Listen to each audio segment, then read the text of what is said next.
Hey, it is your buddy Peace and Harmony with you here today. Much love going out to the empowered harmonizers. We are zooming in and focusing in today on a great viewer question, and that was, how do you really regain face after you've been so minimized, made to feel so small, so embarrassed, and so really ashamed by a covert narcissist, someone who has really just been kind of mean. And this was a experience that she shared where she was out with her husband and she had fallen asleep. I'm not sure if it was on a train or a plane or something of that sort, but she had fallen asleep. And I think she had like a glass of, wine, maybe where her hand was up against it or something. I mean, not that she was falling over drunk. It was just, a picture that he had then taken. And then out of all the experiences, out of all the things that she's done, he is, showing this somewhat humiliating picture of her. And I hope I have all the details right. But in other words, how then he was basically like blackmailing her with this picture. And it was, of course, in no testimony to her daily life. She's not an alcoholic. She doesn't have a drinking problem. She doesn't fall asleep on him. It was just that he sees this one moment to really make her look bad. And you can have all sorts of gorgeous photo opportunities, especially nowadays. You've got a camera on your phone. You can take all sorts of pictures, impromptu, spontaneous, beautiful landscapes, a lot of different photo opportunities where hitherto we did not or wasn't as easy. And so, here was this very sly and covert way with which he was seeking to humiliate her. And now this really does not, I think what is most painful is the covert narcissist will not capture the full beauty of your personality. They will not capture the full essence of who you are. In fact, they miss the mark grossly. In fact, it is to do the contrary, with which is usually the malignant narcissist's aim, is to make you look less than attractive.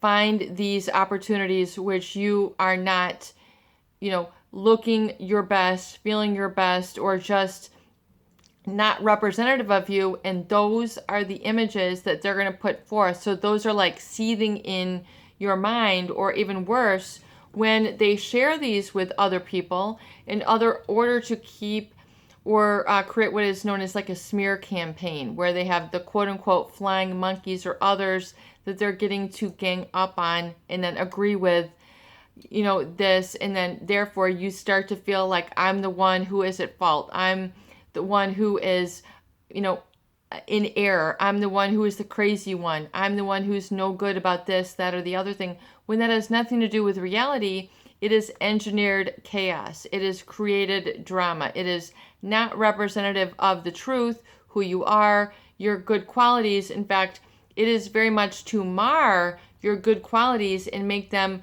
emotionally evaporate as if they don't even exist within you, and then gaslight you from that, meaning they're trying to twist and turn your reality so that you doubt your inherent goodness. You doubt your internal drive. You doubt your instinct. And see, if they can get you that confused, that becomes even more grist for the mill for you to stay with them, because then they're claiming superiority, and then they have this sort of trauma bond where, well, you can't exist without me because I know what's better for you and I'm better than you, so you better stay with me through this fear, through this, in other words, you won't be able to make it on your own. You have this and this going wrong with you.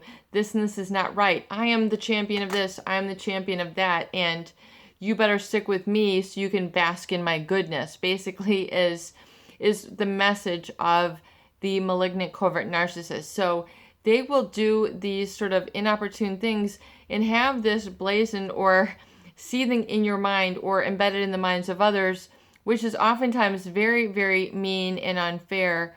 And it just shows you their emotional immaturity and really their ignorance, and really how it is more a reflection of them than it is a reflection of you. I'll say that again. It's a reflection of them and their need to shoot down other people, make fun of others, oftentimes with a sardonic or sarcastic cruelty, it's more a reflection of them and their shortcoming versus you and any sort of inherent shortcoming or flaw within you. So this, and then the thing is that they will overindulge in what they feel is their good qualities. We feel this as, grandiosity or entitlement. In other words, they'll overemphasize their accomplishments, and basically it's like the big hat, no cattle. In other words, they'll tout how good they are, yet they oftentimes don't have a lot of really fact or figure to back it up. In other words,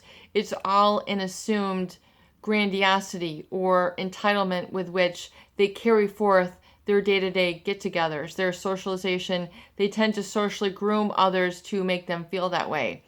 And so if you've been kind of targeted, it's because you're hit on a point of where they can have a point of contention or insecurity.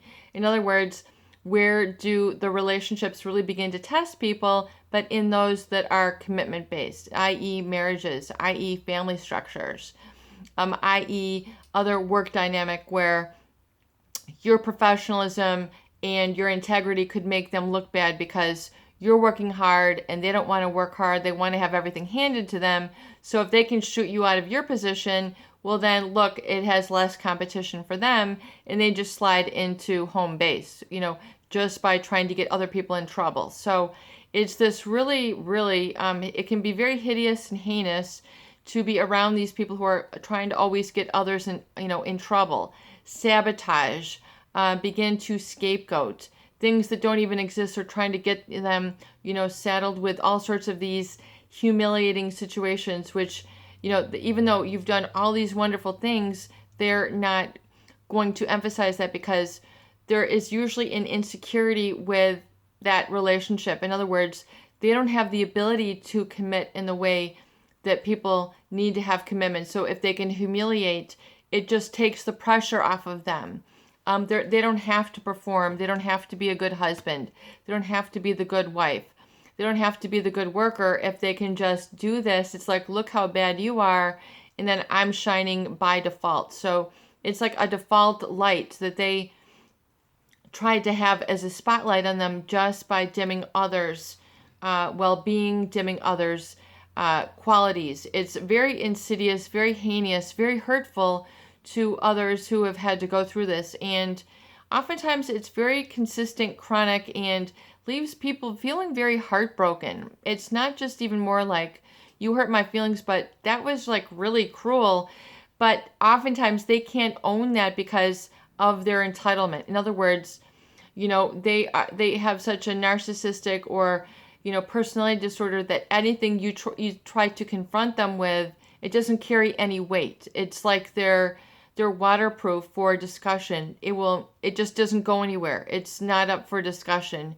They are untouchable. They're unassailable because of their position, their money, their hair color, whatever it is that they are, trying to make as, well, I'm the mom, or I'm the this, or I'm the dad, or I'm the husband, or I'm the one with the money, or I'm the one with the Porsche, or I'm the one with the mansion, or I'm the one with the degree, or whatever it is they're using as an excuse. It's just an excuse. Don't let that intimidate you. Don't let that be all that you see in the relationship. Begin to say no to this type of behavior. And I don't need it. Have the self-worth to pick yourself up and walk away. Even if you're alone, I think that's, people feel that they are then, their identity is around this person. In other words, because they've been so accustomed to becoming a shadow of this person that they're so afraid that they don't have anyone else to become the shadow of. So it becomes a testimony of true personal strength to be able to walk away and find your own light and create your own light and your own responsibility. After you've been so beat up, it becomes a cycle. It becomes, a pattern that repeats again and again. And, the body and mind like to stay in these patterns of certainty. Well, at least I can be certain that I'm going to be trashed, and I'm going to try again, but I'll be trashed, and I'll try again and I'll be trashed. So it becomes a repetitive cycle. But if you do the same thing, you're not going to get any results. You're going to get the same, if not worse. It does continue with these types of people. And you are not the crazy one. It's not that you have not worked hard, been enough, of a good person. It's just they will always find the shortcomings in others. They will always seek to humiliate, sabotage, put a smear campaign on because it makes them look good. It's like an automatic pattern within them. And the only way to really escape it is to escape the relationship and move elsewhere. Distance yourself from this person. It hurts, yes. It's difficult, yes. You might have always wanted to envision your future with this person, yes. But you can recrystallize your future. You can look onto other things. There can be a thrill, excitement, and pleasure and fulfillment with other people other than this abuser, who is humiliating you. So what if they're good about A, B, C, or D? Look at really what else that they do. You need to take your eyes off of the bait and really look at what they are doing to you and what's in your best interest, and begin to have the self-respect and the self-wherewithal to say, you know what, this is not worth it. This is not enough for me. This is not good for me. I can get this now. I can move it on, and I'm going to seek to do whatever it takes, even though it's going to hurt in the beginning. It's going to get easier with time. Just like when you pick up an exercise. If you haven't exercised for a while, this hurts. This isn't worth it. This isn't do anything. As you begin to go and stick with it, hey, after 5 minutes, hey, it's not that bad. 10 minutes, hey, it's not that bad. 15 minutes, hey, this even feels good. I enjoy this walk. I enjoy this workout. I enjoy this dance. So you just have to get through those first 5 minutes, those first 10 minutes, that first day, that first week, that first month. And then it'll begin to get stronger. Then it'll begin to feel better. Then you won't feel so slapped in the face by these individuals, and life will become a lot more pleasurable. Pleasure will return. It will resume. You won't just be in the recovery mode. You'll actually be then in the living mode. So if you've encountered this, learn to acknowledge it and see it for what it is. Know it for the mechanism that it is with these individuals, and then exit the cycle so it doesn't continue to happen to you. And don't repeat it for yourself. Don't internalize that criticism and then start criticizing yourself. Begin to let it go and to just be. It's okay to just be and be without judgment. Oftentimes that is the first best state that you can get yourself into when moving out of this sort of very hurtful and painful relationship dynamic with a malignant narcissist. This is your buddy, Peace and Harmony, with you here today, and I hope that these videos do help. Please share and please subscribe for more great tools, videos, discussion, and support.